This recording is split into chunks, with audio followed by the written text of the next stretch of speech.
All right, and it is back, and I also Sweet. fixed the video thing so you guys can see me, unfortunately. So, all That's just as good. The two-way conversation, so you need two people. Um, right. So, do you want to catch us up where we were? yeah, okay. So what just happened was I had a technological disaster. So we averted that, and now we're back. And before that, I had been talking about kind of what the when I taught in Korea and when I went into the teaching situation, one of the bigger things that really became apparent was that I myself, being kind of this, a very like coming from the United States education system and a culture that's very like individual, um, I kind of struggled with a little bit that the education system in Korea is very structured towards a very specific type of success. So there's pretty much like right way to do things. There's a standard procedure that you follow for everything in terms of like everything's a process and you get to the same point. And then on top of that, there's this idea of like individual needs aren't really focused on. There's more of a collective mentality. So Okay. sometimes what I found was that part of the thing that was discouraging for me as a teacher was that the kids were working very hard, very regularly, and they were kind of just studying and pursuing things that maybe weren't even most of the time weren't even in any particular interest to them, but rather just kind of, par for the course where like it was this thing they had to do. So there was not a lot of thinking about or, passion for whatever it was they were learning. Right. Um, and that was difficult because I felt like I was having kids do something that wasn't really worth their time. But then it was also discouraging to see that there's very little emphasis on creativity.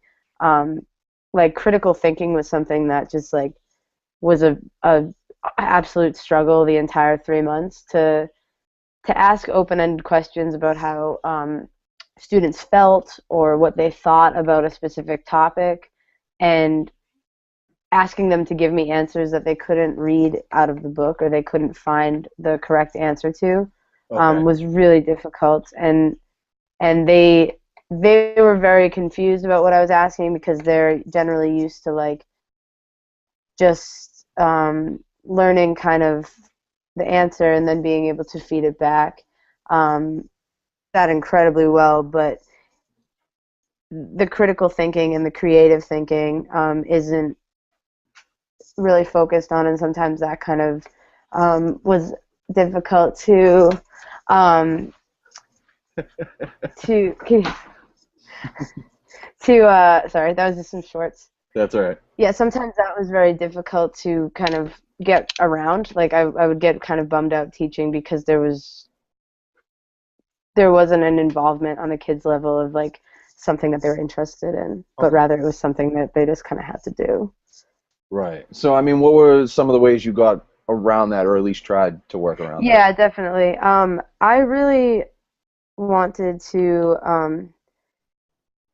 make it like I tried to be just really funny with them and kind of be encouraging, like as I do in most aspects of any teaching situation, anyways, is like I really like encouraging kids to be weird and like things and explore weird and goofy and like strange and just like I really like I would just spend some classes like showing them crazy videos on YouTube about like space and just like it wasn't necessarily what class was supposed to be, but it was something that could maybe inspire like this feeling of awe or at least interest that was like beyond like okay, this is knowledge that you must have and be able to repeat back. Like I really wanted them to see things that were like just interesting for the sake of things being interesting. Right, that kind of education Yeah, that you go through in life, just trying to like exactly. seeing something and going, "Hey, what's that about?" You know? Yeah. And it was really interesting because like I feel like I definitely had some teachers who did that for me when I was growing up, like who just kind of were super passionate about something or just passionate about everything, and like that really kind of helped me Yeah. to see that too, or like feel a little bit of what they felt for things. But at the same time, it's like I kind of had this pretty cool realization while I was there of like I always felt like for me, I didn't really have a very good, like I felt like I didn't come from a very good education system. Like I had a pretty poor school in terms of like, how it did grades wise, and like um I just kind of felt very, very worn out on like what I thought of the American education system, and I still A lot of test taking. a Yeah. lot of test taking, a lot of um, you know, a lot of just kind of I think misguided approaches to education instead of like um, just instead of doing that, inspiring on people or like just reminding people that it's interesting, like just a lot of like kind of standardized tests and kind of just dry education. But while I was over there and I was seeing how these kids are kind of going through their education system, I had this like kind of realization of like maybe I did like I kind of came to appreciate a little bit more about like how um, American education at least has an open space for like alternative ways of teaching, or Right. it's kind of taught me the value of like there is something very powerful about making an individual experience count versus like a group success. Okay. Um, I I think that like encouraging teachers to have personalities in the States happens a little bit more than like in other parts of the world. And I think that like if you have a good strong personality, that can shape the way you teach, and that can shape the way the kids that you're instructing learn. Absolutely. But also like there's just the fact of like caring about if students care is also a lot bigger in the States than it is over there. Like there's very little, if kids aren't doing their work or if they're not paying attention in class, it very much just falls on them and kind of their family for being like, um, not as invested as they should be. But it's their fault and it's the family's fault. Whereas in the States, it's kind of like I don't necessarily always agree with it, but sometimes it's like people will question the teacher, question the Right. material. And Right. I They'll think try to that, pass it off. yeah, I think paying attention to the possibility, like that, both sides of those things, is kind of a luxury that is really, really good. Though that like having that idea of like, well, maybe a teacher needs to have a stronger personality, or maybe like, um, you know, this kid's strength isn't in this area but is somewhere else. I think that that's something cool that we have going for us in American education. So while you were over there, I know I saw on Facebook you had like you were posting tons of funny stuff that like the kids were saying and all these things you guys Yeah. were doing. What was like what was like your favorite moment? Like what was a moment over there that just took you Oh back man, for a second? favorite moment. Um, yeah, that's a kind of hard one. I was actually just talking to someone about this, and it's pretty amazing because like I Korea was like it was actually really just challenging for me. Like I kind of felt um discouraged a lot of the time I was there, just kind of like isolated and disoriented and um kind of just like very, very far away from home. And Right. you know, so I was kind of like having a little bit of a difficulty just adjusting there and living there and being happy with it. But there was always these moments, especially with the kids, that was like the big part where like something just either so absurd would happen, like they would say something so funny, or they would, be so genuinely amazed by something that I had showed them or talked to them about. Um, Can you give us or an just, example of that? Like yeah, something like, that blew their mind?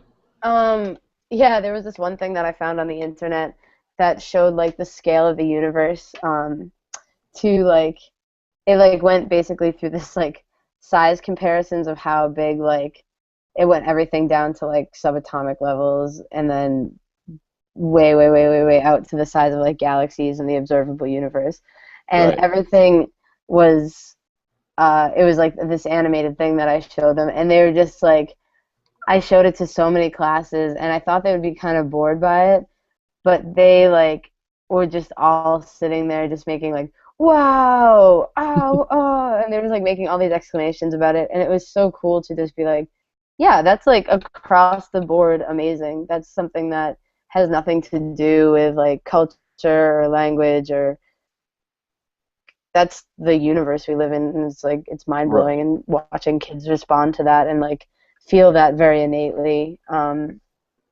was something that I just loved, and that was really cool. And I think that opened it up to like, yeah, sometimes like there was also moments where kids just like were super affectionate towards me, and it was a thing where it's like I felt like it was so genuine coming from them, just because it was someone, it was like I was just a teacher who kind of like was just hanging out with them. Like my job was to teach, and I did get to instruct them and help them, but more like the way that I liked teaching was to just kind of interact with them and Right. kind of Right. do that. So like having just kids be very like excited to see me during the day or something was also just like this little. There was these constant things of just like little winking like moments of like, oh, everything's awesome. These kids are like you're in this amazing situation right now. So that was great. And yeah, I think my favorite is funny moment though. I can't choose, and I like can't even really. There's so many, but like one of my favorite moments was really early on when one of my students, kept reading the word religious as ridiculous. Yeah, He like I saw just that kind of on saw the Facebook. first few. Yeah, it was so funny, and he was just reading like it was like an essay about how to be happy or something. He was like, sometimes having ridiculous beliefs give people strength and have helped them through survive the world or something. And it was just like every time it was religious, he would replace it with ridiculous, but he thought he was reading it right. And it was Oh, just that's like one right. of these things that I was watching, and I was like, I really, really wish that this was videotaped because it was just so perfect. Um, and giving kids like fruit roll-ups for the first time, that was cool. Wow. That was another big deal. That's like, Hmm. breaking Yeah, cultural that walls. made them excited. Hmm. So, That and like Reese's Pieces. so now, what was what was Korea like for you outside of the classroom? Like experiencing that. I mean, it's like a different world in ways. It's You know what I very mean? much, yeah. It was kind of funny because when I got there, I was really trying to be. I mean, I was very excited, and I was very open-minded because, like I said, it wasn't a place that I'd ever really thought too much about going. I'm So I sorry. kind of had What this. city you were in? Were you in? I forgot to ask you that. I was in a city called Wonju, which is in Gangwon-do province, which is just probably like an hour and a half outside of Seoul, the Okay. capital. Okay. Yeah. So that was the other thing. Like Wonju was a very, very like small city, Hmm. and it was very like more. It was barely a city, and that was a little bit interesting because there was less.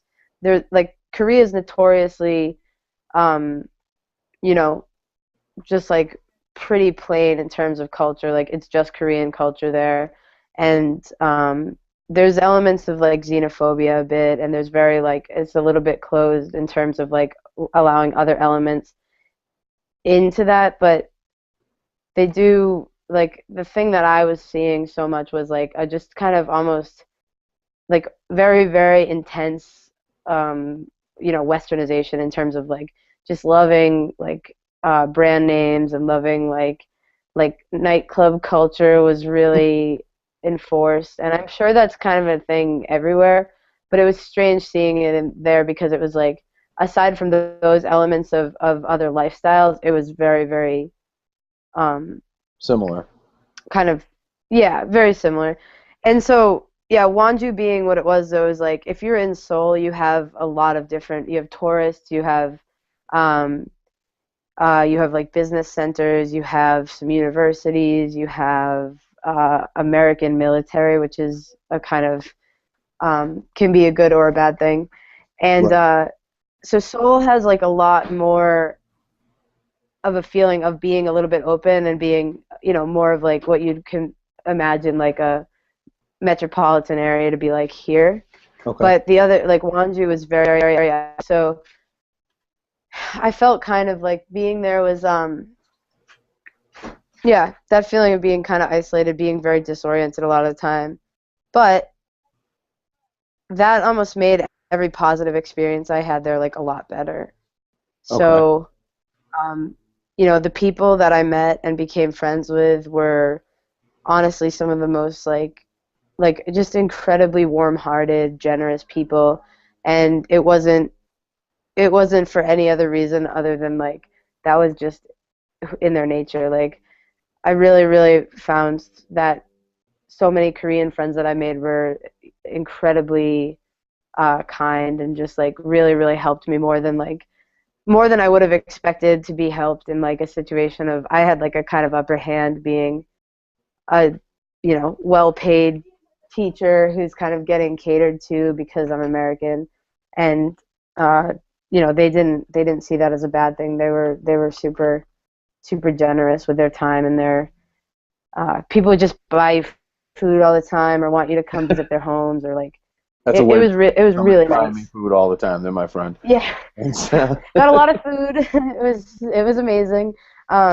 People are very proud. That was the cool thing too. Is like seeing people who are super proud of like their their culture was a thing that I think I've kind of like become a little cynical about just because like I feel like sometimes you can see, at least me, I see like patriotism or any sort of nationalism and kind of get really like jaded on it. But right. with a lot of the people I met in Korea who traditional food or talking to me about like I went to a history museum with one of my friends, my Korean friends, and hearing her talk about like how like this culture that has developed there is so much older than anything that I know. Like my roots don't go that far back Right. at all in America, but like also like they feel that a lot more intensely, or like many of the people that I met anyways felt that connection to like place and personality and like history. Right. Everything And they stems felt from that generations intensely. back. Yeah, and they wanted to share that, and they wanted to like they were like so into showing me that like what that meant and why that was cool, and what sort of what sort of value that had, and that was like a really moving thing to be a part of. So despite feeling kind of like not so hot on the cultural aspects of it, I really I got so much out of those experiences of having people share like their lives and their like values with me. So now, again, through the pictures you put up on Facebook, which some of them were awesome. Well, they were all awesome, but some of them were like, really Thanks. cool. You That's know, so cool. Thank you. I know it Yeah. almost sounded like I was dogging on some of them. I had to Yeah, make and some of them are really, really crap photos. Like you probably gotta work on your eye. No, just kidding. no, no, I think you were fine. I Um, know I need to go to photography in school. I need to start using something other than an iPhone to shoot pictures. there was there was one you did where you were crafting like a box. Am I right on that? Am I right remembering that? Oh yeah, yeah, yeah. Oh cool, nice. What Yeah, so what that was was that another about? cool thing. By the way, anybody who's watching So this, that was I'll try to if Courtney's cool with it, put a picture up yeah, somewhere you of can this take box. those pic. You can take any pictures you want. That's totally cool. Okay. So what that is Hanji, which is a paper art, and a friend that I worked at the school with, another Korean friend of mine, was really that was her hobby. And one night we went out for dinner, and she was kind of just telling me about it, and it was another thing where she was so passionate about it that I was really intrigued, and I went and saw some of the design work, and like it's really intense. It's like pretty much you get stenciled designs, and you have to cut them very. It's paper, and it's a specific type of paper. They make it there, and it's really, really kind of beautifully textured, and they have all sorts of colors. But then you cut very small pieces of that and place them into these really fine, intricate designs, and it makes a very, very beautiful pattern, usually on Yeah, it looked great. like jewelry boxes or lamps, stuff like that. And it's gorgeous. And so I went and looked, and I was really, really impressed with just how beautiful the designs were. But I'm like the least patient person in the world, and like not very capable of having like really articulate, like fine, detailed work. Is not That's not my strong point. But I said I would do it, and I spent like weeks figuring out how to do it and going to this workshop. And it was cool because I went with my friend, but the woman who was teaching me didn't speak any English, and she was Oh. just teaching me by like showing me and then Yep. having me copy her. And it was this amazing experience of like it was something I could learn visually, but it was just really incredible to like have that inability to just have someone explain it to me directly, but Right. need to show me and then show me again. And it was just so cool though because this lady like couldn't just say like she couldn't say exactly what she was thinking to me, but she like really, really wanted me to learn it and like really, really wanted me to like get it right. And it wasn't in like a frustrated way. It was like in a very sort of like almost like loving, like encouraging way. Like it was one of the Like she picked up coolest. the same kind of challenge you did. Like you guys were on the same page. Like, all right, Yeah. we both need to get Yeah. around It's this kind of like language barrier. that fact that we couldn't talk to each other was almost like the thing that, it was like a nice commonality between us where it was like we both were doing a specific task, but like we couldn't communicate with language, so it was just very like um, it was almost more personal in a weird way, which was really cool. So Right. I learned that art though, and that was something that I was really happy about because it felt like um, I think that's a cool thing to do when you go somewhere that you don't know anything about is to like pay attention to the art, and Oh, if you absolutely. can Absolutely. try to do it, yeah, like just immersing yourself in it. Like I realized it's like amazing because it was pretty reflective of what I was finding in the culture though, where it's a lot of focus and a lot of attention to very fine detail, and it's a lot of like the art is about getting the design perfect and getting it to look like all the other designs, which I thought was really interesting. So it You're kind of not free. reflects what you were saying earlier about like their education practices where everything has to be on point. Yeah, and it's a cultural element that's like that's recognized there of like they're a very collective oriented society. So Right. it's just kind of an innate value for Korean culture typically to like focus on things that are or like to want art to look up to a specific standard and then replicate that standard because that's Okay. what is beautiful. Whereas like at least in America we have this kind of like pioneer mentality a little bit still, and like we like to make new things and have things that are striking and different and a little bit bold. Right. And Always kind of in redefine what art's art like can one of those things, yeah, that you can very much see like um how that's different. So that was So really cool. while you were over there, what was your number one favorite thing to do? Favorite thing to do for like fun? Yeah, like something you didn't know Probably going in there. eat the food. Eat the They had food. delicious, like amazing food. The food was like incredible. It was just so delicious, and it was spicy and really, really healthy food. Have you been able But to I think find my anything favorite thing, close back here, like the um, region of it? you can get your hands on some kimchi and like stuff, but yeah, it's not the same. That was the Right. definitely missed the food a lot. But like other fun stuff was just I loved traveling and seeing. I loved going to temples. Like there's temples, Buddhist temples, all over the country, and I would travel to a lot of those on the weekend and kind of check them out. Yeah, I saw Um, you in I don't know what it's called, whatever, like the yeah, dress. some garb. I did a temple stay actually, where you go to a temple and you stay overnight, and you do pretty much like a day as a monk, which is really fascinating.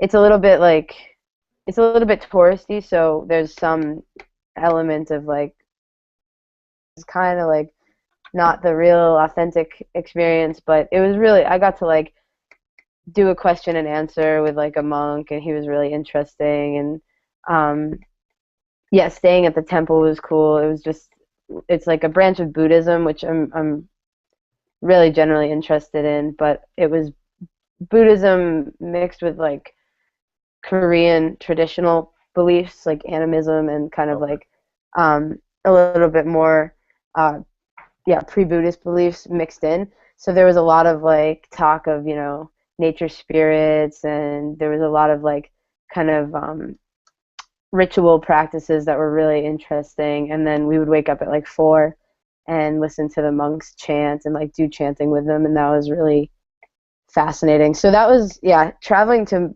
the temples was just really cool because they're also like in these beautiful mountain areas That's usually. what I was And just about to ask. They're generally out in like the countryside. yeah, because cities in Korea are pretty discouraging for me. They're like they all look the same. They're all pretty dirty, and so when you get to go out into the mountains are beautiful, and there's like just wonderful woods, and these temples are usually kind of tucked into those places, like by a stream, and yeah, that was awesome. Or going hiking was really great out there too. There was a lot of good hiking. So just kind of exploring the countryside was a huge fascination of mine, and going with Korean friends was awesome because they could really kind of explain a bunch of stuff that was interesting. Nice, nice. All right. Yeah, it was really cool.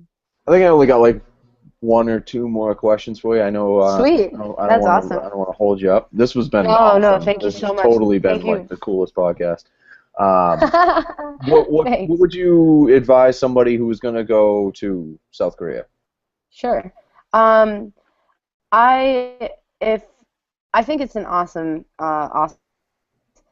I think that it's definitely one that, I for me, I think actually maybe I like had a more difficult time of it than most people might anyways. But there's some things like the things that really kind of bothered me was or that I found difficult was that um Americans got very catered to, like really taken care of and really like kind of over the top hospitality in the most part for the most part, at least in my city. And I like that, but I also watched a lot of people who live there. Like, oh, of course you like it, but I also felt like it was unwarranted, like, you Okay. know, kind of a little bit like undeserved because I was not any different from people who like Koreans were working harder and like having probably more authentic existence than I was as a kind of someone who was on like a borderline 3 month vacation.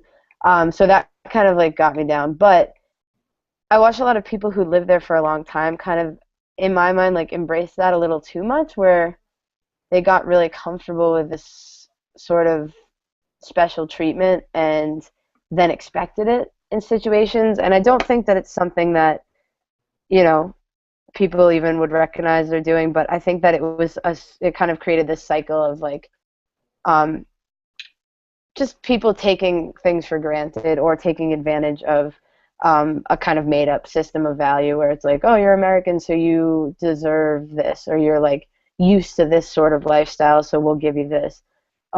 Right. And in the same token, Americans or even some other foreigners thinking like, well, you're Korean, so you don't care that you have to like work this hard when I have to work this little, and like there's just this kind of reinforcement of things without even realizing it. So I just think if that people should be aware of that and definitely um, some sort of like caution into Right. indulging Trying in to that find because that it's so balance. easy. Like it's so easy.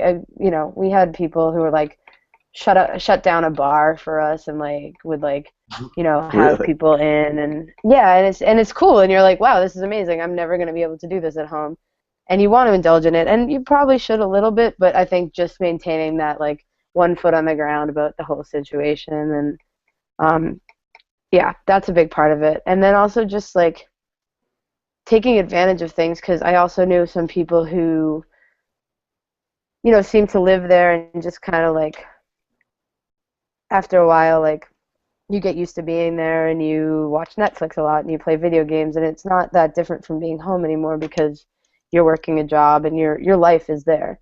But I Right. You think start just spending that time to being explore the culture as a whole. yeah, I think being very, having an intent of immersing yourself in like where you live and discovering new parts about it is something that like Korea surprised me a lot with all the stuff I kept finding, and it was really cool. And it's an easy like country to travel around. It's so small. Like so, pretty sure like New England's bigger than it. So if you can, like take advantage of that. Take a bus, take a train, figure it out, and learn the language, because that was another thing I regretted was I didn't learn the language because everyone said, you don't have to. And you didn't have to, but there was definitely a lot of times when I felt very disrespectful for not knowing how to navigate certain situations, or I just felt very scared, like not knowing how to get a bus. Right. When I was not in the city and stuff it's a little bit of a crisis, so like take the time to learn the Getting stuck out in language. the mountains and having Yeah. no idea how to Like, get back. yeah, people will say that you don't need to know the language, but it's like you don't need to know the language if you live in Seoul, and even then, I had some situations where I couldn't get from one point to communicate effectively. So, Right. just doing that, I think, and then have fun. All right, last question. Okay. I think I'm going to start doing this for like everybody that I have on. Sweet. Number one favorite band and why? I already know the Number answer. one favorite band and why? God, but well, this is kind of a complicated question because for a long time, my number one favorite band has been The Clash, as Rich knows. Yep. Because they changed my life numerous times and just amazing energy and eclectic musical abilities. But you're gonna go not stray away but. from the No, Clash? there's still. I just can't pick an all-time band because I've changed so much. I love bands so much regularly. But so I'm gonna say they're my favorite band of all time still. But currently, I'm so into this band, the Tune Yards. I can't stop listening to them. The Tune Yards. The Tune Yards. Everyone should listen to them. They're like this amazing band, pretty much run by this woman and pretty much run by the woman who's the singer, Meryl, and then the bass player, I think. But they just do amazing, like, she studied Haitian drumming, and it's just the coolest music I've heard. Everyone should totally check it out. So, Nice. Clash all time, but right now, really digging the Tune Yards. I'll have to check it out and see if... Do it. Definitely do it. All right, cool. Well, this has been an awesome podcast. Way better than watching me and my friend play Xbox for like 45 minutes. This is like so much cooler. So dude, thank you so much for having me on. Thank you for coming on. If we do it again next time, I will prepare a little bit better. I'm a little scatterbrained today, but right. It's a real pleasure talking to you. So absolutely, yeah, thanks. And I'm gonna. I have a Twitter. I don't use it, but that's all right. I only have the Twitter for the podcast myself. 16 I or don't something. have for my personal use. Okay, cool. It's just for the podcast. So. Yeah, if anybody watching this has any questions or follow-ups or whatever, you guys know where to find it. Either put it on the Facebook page or the Twitter, and I'll see if I can't, dig up some answers. Thanks for watching. I'll definitely be open to answering. Awesome. I'm also going to try to put up some as well of the. Say it again. What was the box art? The Hanji. Hanji. All right, I'm going to try to put up some pictures of the Hanji because that stuff was really cool. All right, awesome. Stay tuned for the next one, whenever that's going to be, because I don't have a schedule yet. Sweet.